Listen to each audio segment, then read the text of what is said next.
దారం అనేటువంటిది మనం శరదారంతో పోల్చినప్పుడు లేత వర్ణంలో ఉండి అథవా దాన్ని అల్పవర్ణం అని కూడా పిలుస్తారు ఇంగ్లీష్. లేత వర్ణం నుండిగా ఉండి అవకాశాలు పెద్దగా ఉండి నీరు ఇతర ఖనిజ లవణాలు వేగంగా పెరగడంలో తోడ్పడతాయి. కానీ శరదారుకు వచ్చేసరికి దాని యొక్క దారుణాల గోడలు నిర్మించేంత సంశయితమై ఉండి దారుణాల గోడలు మూసుకుపోయి సన్నని అవకాశాల చేత ఆవరించబడి ఉంది.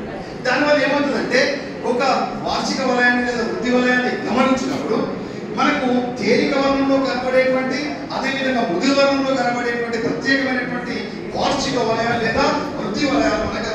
అయితే ఇక్కడ మనం గమనించినప్పుడు శీతోష్ణ స్థితిలో వచ్చేటువంటి వేగంగా జరిగేటువంటి మార్పులు ఉంటేనే మీరు చెప్పినటువంటి వృద్ధి వలయాలు ఖచ్చితంగా స్పష్టంగా పర్ఫెక్ట్ గా మనకి కనబడతాయి.